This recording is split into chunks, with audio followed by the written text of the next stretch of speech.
Et bonjour à toutes et à tous, ici Adriano pour une toute nouvelle vidéo.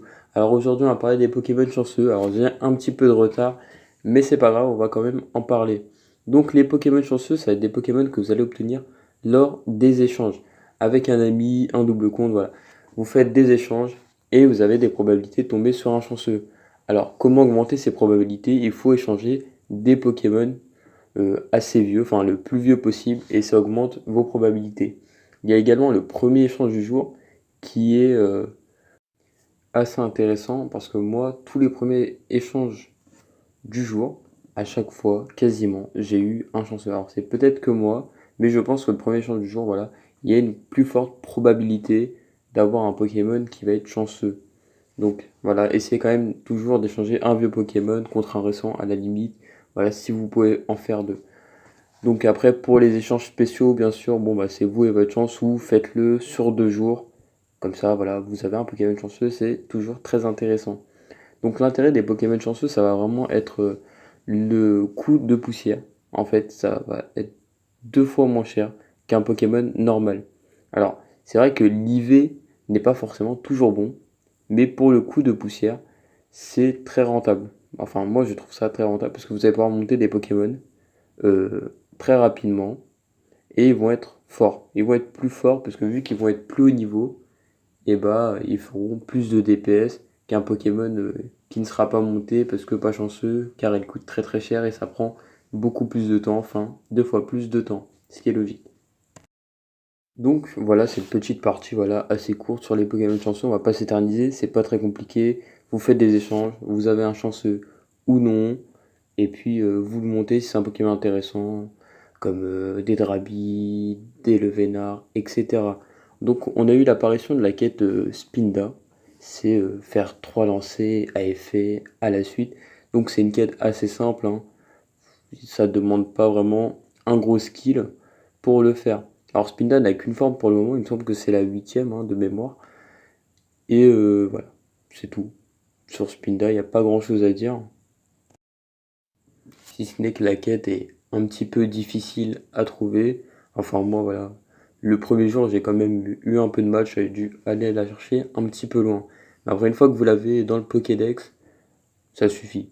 Parce que ce n'est pas un Pokémon très utile, ni maintenant, ni plus tard, parce qu'il évoluera pas. Voilà. C'est juste qu'il a beaucoup de formes qui sont pas encore sorties. Donc je pense que ça viendra avec le temps. Alors on a vu apparaître maintenant dans les boîtes, donc pour tout le mois d'août, on a Raikou, donc qui est un Pokémon très très intéressant. Donc alors moi je l'ai fait direct le premier soir à 22 h ou 23, je sais plus trop. Car j'avais gardé pendant 2 jours voilà, mes tampons. Donc Raikou c'est le meilleur type électrique, le plus intéressant. Voilà, il y a le tableau qui s'affiche pour les IV dans les quêtes. C'est le plus intéressant parce qu'il est monotype, donc il est que type électrique, il n'est pas comme Elector, il n'a pas les deux types. Et même s'il n'est pas très bon IV, il est toujours très très bien placé. Voilà, donc ça va être le meilleur électrique ou dans les meilleurs pendant très longtemps. Donc maintenant on va parler des Pokémon utiles à monter, voilà, un petit ordre entre guillemets, enfin selon moi. Donc pour moi il faut commencer avec des Maconieurs. Il faut commencer par faire des raids Maconieurs pour ensuite monter petit à petit, enchaîner sur des raids tyrannosifs. Voilà, pour s'il y a un ordre, enfin selon moi c'est comme ça, on commence par des Maconiors, on fait des tyrannosifs, après on essaie de faire d'autres choses. Alors là j'ai mis un noix de coco normal, voilà. Le noix de coco est intéressant, enfin le normal car il peut être full psy ou full plante, donc c'est une bonne alternative et c'est pas un Pokémon très très dur à trouver. Après il y a le noix de coco d'Alola qui est bien aussi, parce qu'il peut être plante et dragon, donc si vous n'avez pas Dracolos, voilà, maintenant qu'il est en raid en ce moment, vous pouvez le faire. Il y a toutes les évolutions d'Evoli, voilà, moi j'ai mis que Aquali, parce que je vais pas mettre tous les screens, donc je mets une image avec tous les Evoli, etc. Il est très intéressant parce que Evoli, voilà, a presque toutes les sortes d'évolutions possibles, ou du moins elles vont arriver.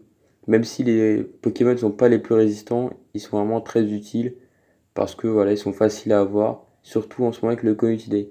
Sinon, comme alternative, vous avez Léviator et Grolem. Donc, c'est des Pokémon, voilà. Ça nécessite que 1 km pour un bonbon, donc c'est super intéressant à monter. Il va y avoir l'apparition aussi de la G4 bientôt. Donc voilà, je vous affiche un peu les Pokémon qui vont évoluer. plus tard. Donc si vous en avez, il faut les garder, sinon il faut essayer d'en attraper pour pouvoir les évoluer plus tard.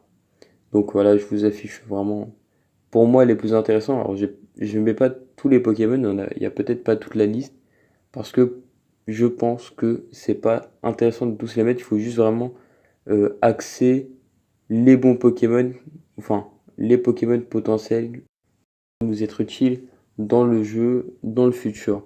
Voilà, il y aura du Rhinophéros, Cochignon, Togetic, Sac de Nœud, voilà. Porygon 2, Magnéton, Magmar, voilà, et j'en passe, et tous ceux qui sont passés juste avant. Alors, alors je vais faire un petit débriefing pour moi, voilà, pour les nouveaux joueurs ou ceux qui reprennent le jeu. Alors, il y a plusieurs écoles, voilà. Il y a l'école des je veux des gros IV, je ne monte que ça. Voilà, j'attends d'avoir des gros IV pour utiliser ma poussière. Alors pour moi, oui, bien sûr, c'est intéressant à faire. Mais vous allez perdre trop de temps et vous n'allez pas avoir de Pokémon pour combattre les raids. Donc pour les raids, vous n'allez pas être très efficace. Et des fois, quand il manque une personne, parce qu'il faut être au moins 5 et que vous n'avez pas les Pokémon, bah vous passez pas les raids parce que vous n'avez pas de quoi taper fort. Ce qui est intéressant en fait, il faut vraiment monter des Pokémon boost météo, même si l'IV est pas terrible. Parce qu'en fait, plus le Pokémon va avoir un niveau élevé et plus il va taper fort. Moi, alors je suis niveau 40, voilà, j'ai des Pokémon 76%, mais niveau 35.